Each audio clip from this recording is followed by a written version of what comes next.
तो बड़ी खबर इस वक्त की जो हम आप तक पहुंचा रहे हैं वो ये है कि अयातुल्ला अली खामनेई ईरान के सुप्रीम लीडर की मौत के बाद ईरान में शोक का ऐलान किया गया है। 40 दिनों के शोक का ऐलान किया गया है। तमाम दावे किए जा रहे थे। अमेरिकी राष्ट्रपति डोनाल्ड ट्रंप ने यह बड़ा दावा किया था कि ईरान के supreme leader Ayatollah Ali Khamenei मारे जा चुके हैं और इसको उन्होंने ईरानियों के लिए देश लेने का बड़ा मौका बताया था। वहीं ईरानी मीडिया की तरफ से भी ये दावा किया गया कि अयातुल्ला अली खामनेई शहीद हो गए हैं। और अब जो खबर सामने आ रही है वो ये है कि अयातुल्ला अली खामनेई की, और इसी खबर पे एक बार फिर हम रुख करेंगे हमारे सहयोगी रिफत अब्दुल्ला का। रिफत, तमाम जो दावे किए जा रहे थे राष्ट्रपति डोनाल्ड ट्रंप की तरफ से, यहाँ तक ईरानी मीडिया की तरफ से, उन सब के बीच जो बड़ी खबर सामने आई है वो ये है कि शोक का ऐलान किया गया है। ईरान में 40 दिनों के शोक का ऐलान किया गया है। देखिए, जिस तरीके से मैंने पहले भी कहा है कि अभी जिस तरीके से प्रेस टीवी जो है वो ईरान से ही चलता है, उनके एक ट्विटर हैंडल पे भी इस तरीके की खबर आई है।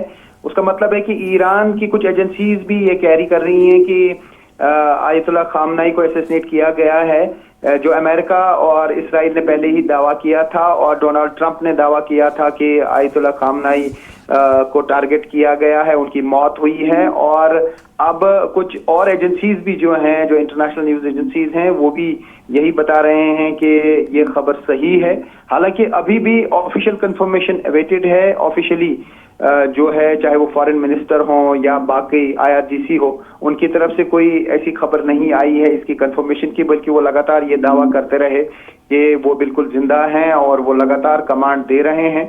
हालांकि उनके घर पे अटैक हुआ था, उनकी बेटी, उनके सन इन लॉ और भी कुछ रिश्तेदार जो है वो मारे जाने की खबर पहले ही दे जा चुकी है और आर्मी के कुछ कमांडर्स के मारे जाने की भी खबर आई है। इस बीच जो है लगातार ईरान की तरफ से अटैक्स भी किए जा रहे हैं मिडिल ईस्ट में, जहां जहां पर भी US बेसिस हैं या US की एम्बेसीज हैं उनको निशाना बनाया जा रहा है। एयरपोर्ट्स को भी निशाना बनाया गया है, चाहे वो दुबई का एयरपोर्ट हो, कुवैत का एयरपोर्ट हो, और भी इर्द गिर्द जो मिडिल ईस्ट में कंट्रीज हैं वहां पे लगातार मिसाइल्स दागे जा रहे हैं। और इसराइल की तरफ से भी अटैक्स का सिलसिला अभी रुका नहीं, लगातार ईरान पे अटैक किए जा रहे हैं। एक जगह पे 40 स्टूडेंट्स के मारे जाने की भी खबर है ईरान में। इसी तरीके से एक स्कूल पे भी अटैक किया गया है।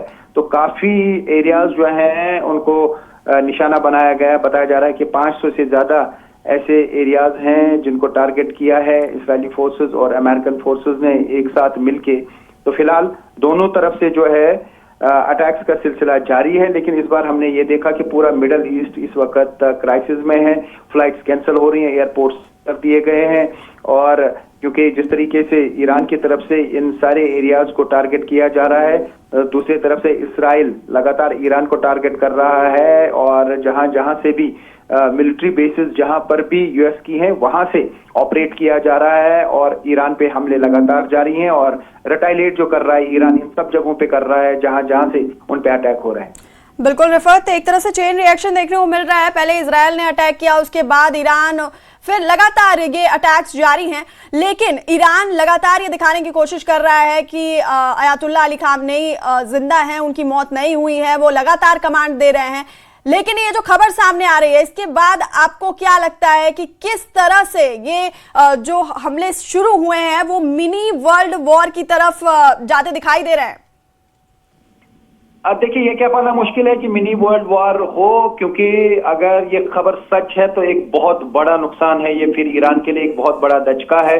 क्योंकि अगर वॉर में कोई कंट्री अपने सुप्रीम लीडर को या जो टॉप लीडरशिप है उसको नहीं बचा पाते हैं तो फिर जंग लड़ना बहुत मुश्किल हो जाता है। हालांकि ईरान का लगातार दावा यह है कि उनके पास बहुत ताकतवर मिसाइल्स हैं और अभी उन्होंने उन मिसाइल्स की शुरुआत ही नहीं की है जो उनके पास हैं। लेकिन जब लीडरशिप को टारगेट किया जाता है तो फिर मिसाइल होने का या मिसाइल्स रखने का कोई फायदा नहीं है। तो अब ये भी देखना है कि क्या अभी तक न्यूक्लियर पावर बन पाया है ईरान, क्योंकि पहले इस तरीके भी खबरें आई थी कि अभी बहुत करीब है न्यूक्लियर बॉम्ब बनाने के ईरान। यही वजह है कि यूएस और इसराइल लगातार ईरान को अटैक करता आया है, क्योंकि यूएस ने साफ कर दिया है कि वो किसी भी सूरत में ईरान को न्यूक्लियर ताकत नहीं बनने देंगे, यानी न्यूक्लियर बॉम्ब्स बनने नहीं देंगे। हालांकि एनरिचमेंट का प्रोग्राम लगातार जारी था, क्योंकि 3 साइट्स ऐसी हैं जहां पे न्यूक्लियर प्रोग्राम चलाए जा रहे हैं ईरान में, और हर जगह पे वो टारगेट करने की कोशिश कर रहे हैं। आपको मालूम है कि जो जून में जंग चली थी 12 दिन तक, उसमें फोर्डो को उड़ाने की हर मुमकिन कोशिश की गई थी। B-2 बॉम्बर्स का इस्तेमाल किया था यूएस ने, क्योंकि जिस तरीके से वो अटैक हुआ था उस पे भी लगातार ईरान की तरफ से इसराइल को निशाना बनाया जा रहा था। हालांकि उसके बाद दोहा पे भी अटैक किया, जहां पे मिलिट्री बेस है यूएस की, ईरान ने तब भी हमला किया था। लेकिन ऐसा लगता है कि वो 12 दिनों की जंग के बाद यूएस और इसराइल चाहते थे कि जंग रुके, उसी वजह से सीज फायर हुआ। क्योंकि जिस तरीके से नुकसान पहुंच रहा था इसराइल को ईरान के मिसाइल से, शायद उसका अंदाजा उस टाइम इसराइल को नहीं था। यही वजह है कि सीज फायर इनिशिएट किया गया, और वो cease fire win win situation सिर्फ इसराइल और यूएस के लिए थी, ना कि ईरान के लिए, क्योंकि अंदरूनी नुकसान लगातार इसराइल को हो रहा था। और अब 8 महीने का उनको गैप मिला, 8 महीने को संभलने को मिले, और उन्होंने पूरी तैयारी की, पूरे बेसिस को स्ट्रांग किया, यूएस फोर्सेस को मिडिल ईस्ट में मजबूत किया गया, वहां पे डिप्लॉयमेंट बढ़ा दी गई, और जितने भी एयरक्राफ्ट कैरियर्स थे, जो सबसे बड़ा एयरक्राफ्ट कैरियर है यूएस के पास, या लिंकन जो है, वो भी इंस्टॉल कर दिया गया मिडिल ईस्ट में। और समंदर से लेके जमीन से लेके जहां जहां पे भी यूएस को लगा कि वो अपनी बेसिस मजबूत कर सकता है, उन्होंने मजबूत किया, और बिलाखिर ऐसा अटैक किया जिसमें अब ये दावा किया जा रहा है कि सुप्रीम लीडर को भी असैसिनेट किया गया। जी रिफत, और जिस तरह से अमेरिका की तरफ से लगातार धमकियां दी जा रही हैं ईरान को, उसके बाद ईरान की तरफ से ये कहा जा रहा है कि युद्ध इजराइल ने शुरू किया था लेकिन खत्म ईरान करेगा, तो कहीं ना कहीं ये दिख रहा है कि ये जो जंग शुरू हुई है वो अभी खत्म नहीं होगी। देखिए, एक तो बात करने की बात आती है कि ये करेंगे वो करेंगे, लेकिन अभी जो हमें ग्राउंड पे दिख रहा है, फिलहाल जो खबर है यूएस की तरफ से बताई जा रही है, या डोनाल्ड ट्रंप दावा कर रहे हैं, तो फिर ईरान को बड़ा नुकसान पहुंचा है। अगर ये बात सही नहीं है तो फिर ईरान इस पोजीशन में है कि वो काफी दिनों तक जंग जारी रख सकता है, जब तक उनके पास बैलिस्टिक या बाकी मिसाइल्स हैं। हालांकि ईरान ने यह भी दावा किया है कि उनके पास स्टॉक में काफी ऐसे मिसाइल्स हैं जिनका अभी उन्होंने कोई भी इस्तेमाल नहीं किया है। तो अगर वो अभी उन मिसाइल्स का इस्तेमाल करते, हो सकता है इंटरकॉन्टिनेंटल मिसाइल भी उनके पास हो, क्योंकि मिसाइल टेक्नोलॉजी में वो बहुत आगे बढ़ रहे थे। वही यूएस और ईरान को थ्रेट लग रहा था, और न्यूक्लियर एनरिचमेंट प्रोग्राम जो था, खासतौर से यूरेनियम एनरिचमेंट प्रोग्राम, वो लगातार जारी था, 60% तक वो पहुंच गए थे। उसका मतलब है कि वो बहुत करीब थे न्यूक्लियर बॉम्ब बनाने के, लेकिन उससे पहले ही लगातार जो टारगेट किया गया ईरान को जून में भी, और अब फिर से उसको डिले करने की कोशिश लगातार यूएस और इसराइल की तरफ से की जा रही थी, चाहे वो अटैक्स या धमकियों के जरिए की जा रहे थे, या फिर अब पूरी तरह से जो है ईरान पे लगातार जो है अटैक किया गया। हालांकि अंदरूनी खबरें अभी बाहर नहीं आई हैं कि ईरान को कितना नुकसान पहुंचा है, लेकिन ईरान की तरफ से भी लगातार अटैक किए जा रहे हैं। टेल अवीव में भी हम देख रहे हैं कि वहां पे भी कुछ मिसाइल जो हैं वो गिरे हैं, वहां पे थोड़ा नुकसान हुआ है जो हमें यहाँ से दिख रहा है। लेकिन अभी ये कह पाना मुश्किल है कि क्या इसराइल को बहुत ज्यादा चोट पहुंच सकती है, क्योंकि इसराइल के साथ पूरी तरह इस बार यूएस फोर्सेस है। हालांकि जब जून में जंग हुई थी तो तब पूरी तरह से यूएस फोर्सेस तैयार नहीं थे मिडिल ईस्ट में, लेकिन अब पूरी तैयारी के साथ यूएस इसराइल का सपोर्ट कर रहा है, और इस समर्थन से इसराइल की स्ट्रेंथ बढ़ गई है। और ये कहा जा सकता है कि इस युद्ध में ये सारे नेटो फोर्सेस एक साथ, और अकेले ईरान पड़ गया है एक तरफ से, क्योंकि बाकी मुस्लिम कंट्रीज ने कोई सपोर्ट जो है वो ईरान को नहीं दिया इस जंग में। हिजबुल्ला हो सकता है कि शायद बीच में आ जाए लेबनान से, लेकिन फिर ये दो तरफा वॉर हो सकती है। अब चूंकि जिस तरीके से सीरिया में रूट्स बंद हो गए, उसकी वजह से ईरान की तरफ से कोई सपोर्ट अब रिसेंट टाइम्स में हिजबुल्ला को नहीं मिल पाया, लेकिन हिजबुल्ला के पास काफी सारे मिसाइल्स और रॉकेट्स थे, अभी भी हो सकता है कि स्टॉक में हो, क्योंकि लेबनान जो है वो इसराइल के नजदीक है, जबकि ईरान तकरीबन 2000 से ज्यादा किलोमीटर की दूरी पर ईरान और इसराइल की दूरी इतनी है। तो अगर लेबनान से कोई अटैक होता है हिजबुल्ला की तरफ से, तो हो सकता है कि उससे इसराइल को नुकसान पहुंचे, लेकिन उसकी आशंका कम लग रही है क्योंकि उस ट्रंगत को पहले ही इसराइल ने 2024 सितंबर, अक्टूबर और नवंबर में खत्म कर दिया और उसके बाद भी लगातार जो अटैक्स हैं वो जारी रखे। लेबनान में भी इसराइल ने जहां जहां उनको लगता है कि हिजबुल्लाह पनपने की कोशिश करता है उन पे। और अब जो बड़ी खबर सामने आ रही है इस वक्त की कि ईरान में 7 दिन की छुट्टी का ऐलान किया गया है।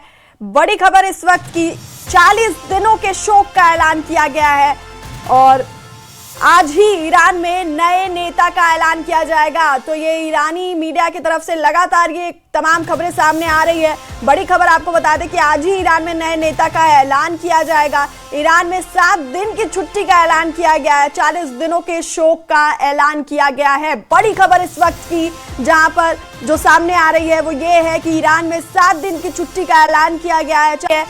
ईरान के 40 दिनों के खामनेई की मौत के बाद ईरान शोक में है। 40 दिनों के शोक का ऐलान किया गया है। खामनेई की मौत के बाद ईरान में शोक का ऐलान किया गया है। बड़ी खबर इस वक्त की आपको बता रहे हैं ईरान में 40 दिनों के शोक का ऐलान किया गया है। इस वक्त की बड़ी खबर आप तक पहुंचा रहे हैं। अयातुल्ला अली खामनेई की मौत के बाद, ईरान के सुप्रीम लीडर के मौत के बाद ईरान में शोक का ऐलान किया गया है। 40 दिनों के शोक का ऐलान किया गया है। तो इस वक्त की बड़ी खबर सामने आ रही है जहां पर ईरान के supreme leader Ayatollah Ali Khamenei की मौत के बाद ईरान में शोक का ऐलान किया गया है। ईरान में 40 दिनों के शोक का ऐलान किया गया है। तो लगातार ये बड़े दावे किए जा रहे थे कि अयातुल्ला अली खामनेई हमले में मारे जा चुके हैं। और एक बार फिर हम अपने सहयोगी रिफत अब्दुल्ला का रुख करेंगे। रिफत, बड़ी खबर सामने आ रही है अयातुल्ला अली खामनेई की मौत के बाद ईरान में 40 दिनों के शोक का ऐलान किया गया है। तो क्या इस बात की पुष्टि हो गई है अब कि अयातुल्ला अली खामनेई इस हमले में मारे जा चुके हैं? तो हम एक बार फिर कोशिश करेंगे रिफत से जुड़ने की। और बड़ी खबर जो सामने आ रही है वो ये है कि तमाम दावों के बीच अयातुल्ला अली खामनेई की मौत के बाद ईरान में शोक का ऐलान किया गया है। ईरान में 40 दिनों के शोक का ऐलान किया गया है। बड़ी खबर इस वक्त की हम आप तक पहुंचा रहे हैं जहां पर ईरान के supreme leader Ayatollah Ali Khamenei की मौत के बाद शोक का ऐलान किया गया है। ईरान में 40 दिनों के शोक का ऐलान किया गया है। और एक बार फिर हम अपने सहयोगी रिफत अब्दुल्ला का रुख करेंगे। रिफत, तमाम दावों के बीच जो बड़ी खबर सामने आ रही है वो ये है कि अयातुल्ला अली खामनेई की मौत के बाद ईरान में शोक का ऐलान किया गया है। 40 दिनों के शोक का ऐलान यहां पर किया गया। हम एक बार फिर कोशिश करेंगे रिफत अब्दुल्ला से जुड़ने की, उनसे संपर्क बनाने की। लेकिन इस वक्त की जो बड़ी खबर सामने आ रही है वो ये है कि तमाम जो दावे किए जा रहे थे अमेरिकी राष्ट्रपति डोनाल्ड ट्रंप की तरफ से, इजराइल की तरफ से, यहां तक कि ईरानी मीडिया की तरफ से, उन सब के बीच जो बड़ी खबर सामने आ रही है वो ये है कि ईरान के supreme leader Ayatollah Ali Khamenei की मौत के बाद ईरान में शोक का ऐलान किया गया है। 40 दिनों के शोक का ऐलान किया गया है ईरान में।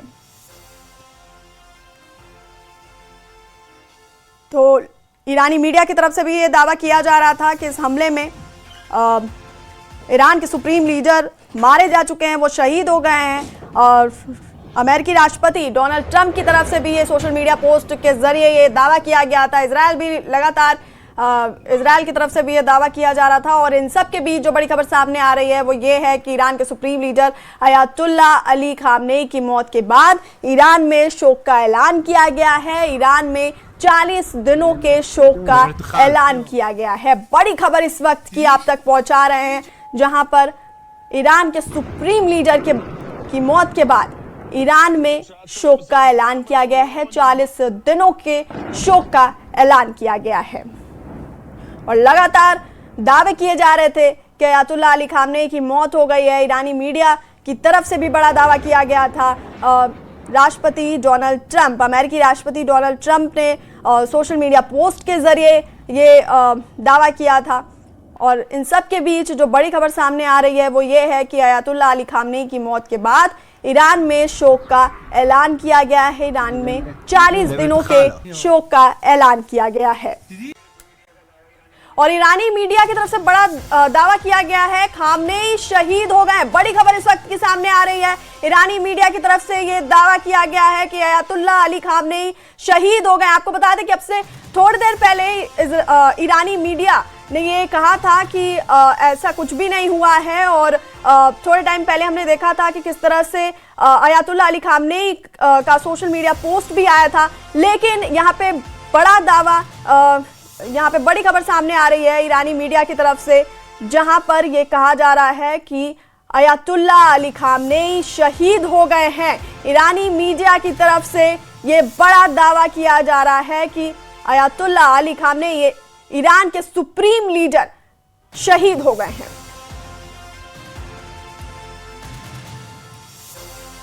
तो बड़ी खबर इस वक्त की सामने आ रही है, जहां पर ईरानी मीडिया की तरफ से यह दावा किया गया कि ईरान के सुप्रीम लीडर शहीद हो गए हैं। और अब से पहले आपको बता दें, थोड़ी देर पहले कि अमेरिका, इजराइल, इन सब की तरफ से यह दावा किया जा रहा था, और अब ईरानी मीडिया की तरफ से यह बड़ा दावा किया जा रहा है कि इस हमले में ईरान के जो सुप्रीम लीडर हैं अयातुल्ला अली खामनेई, वो शहीद हो गए हैं।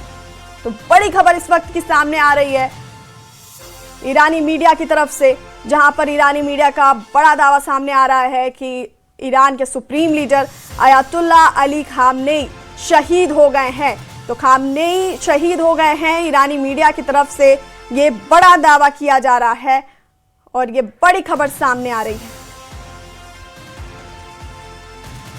और आपको बता दें कि राष्ट्रपति ट्रंप ने ये बड़ा दावा किया था, ईरान के सुप्रीम लीडर अली खामनेई के मारे जाने का दावा किया था, और अब ईरानी मीडिया की तरफ से अयातुल्ला अली खामनेई की जो मौत का दावा है वो किया जा रहा है। ये कहा जा रहा है कि अयातुल्ला अली खामनेई शहीद हो गए हैं। आपको बड़ी खबर इस वक्त की बता रहे हैं। आपको बता दें कि इजराइल और अमेरिका की तरफ से लगातार ये दावा किया जा रहा था। अमेरिकी राष्ट्रपति डोनाल्ड ट्रंप ने सोशल मीडिया पोस्ट के जरिए ये कहा था कि ये दावा किया था कि ईरान के सुप्रीम लीडर खामनेई की मौत हो गई है, और अब ईरानी मीडिया की तरफ से ये बड़ा दावा किया जा रहा है कि अयातुल्ला अली खामनेई शहीद हो गए हैं, उनकी मौत हो गई है। तो इस वक्त की बड़ी खबर आप तक पहुंचा रहे हैं, जहां पर ईरानी मीडिया की तरफ से ये बड़ा दावा किया जा रहा है कि अयातुल्ला अली खामनेई की मौत हो गई है। और इससे पहले आपको बता दें कि अमेरिका और इजराइल की तरफ से लगातार ये दावा किया जा रहा था। अमेरिकी राष्ट्रपति डोनाल्ड ट्रंप ने बाकायदा सोशल मीडिया पोस्ट कर इसकी जानकारी दी थी, और उनकी तरफ से ये कहा गया था कि सुप्रीम लीडर खामनेई मारे जा चुके हैं, और अब ईरानियों के लिए देश लेने का बड़ा मौका है। और अब ट्रंप के दावे के बाद ईरानी मीडिया की तरफ से ये बड़ा दावा किया जा रहा है कि ईरान के supreme leader Ayatollah Ali Khamenei की मौत हो गई है, वो शहीद हो गए हैं। तो ईरानी मीडिया की तरफ से ये बड़ा दावा किया जा रहा है। और अमेरिकी राष्ट्रपति डोनाल्ड ट्रंप ने सोशल मीडिया पोस्ट कर ये कहा था, ये दावा किया था कि ईरान के supreme leader Ayatollah Ali Khamenei की मौत हो गई है।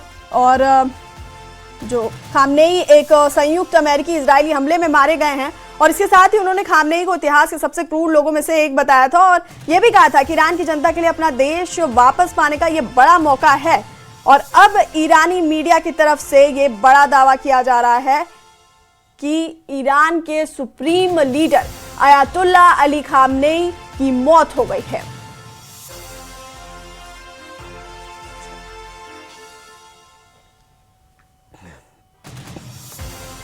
तो बड़ी खबर इस वक्त की आप तक पहुंचा रहे हैं, जहां पर इजराइल और अमेरिका के संयुक्त हमले में ईरान के supreme leader Ayatollah Ali Khamenei की मौत का दावा किया जा रहा है। पहले अमेरिका, इजराइल दावा कर रहे थे, और अब ईरानी मीडिया की तरफ से ये बड़ा दावा किया जा रहा है।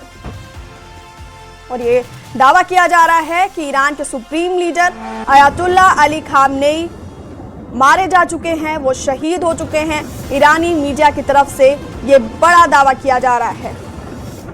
और अमेरिकी राष्ट्रपति डोनाल्ड ट्रंप ने भी दावा किया था सोशल मीडिया पोस्ट के जरिए ईरान के सुप्रीम लीडर खामनेई के मारे जाने का दावा किया था उन्होंने, और इसके साथ ही ईरानियों के लिए देश लेने का बड़ा मौका बताया था। तो वहीं अब ईरानी मीडिया की तरफ से ये बड़ा दावा किया जा रहा है कि अयातुल्ला अली खामनेई शहीद हो गए हैं, उनकी मौत हो गई है। बड़ी खबर इस वक्त की हम आप तक पहुंचा रहे हैं।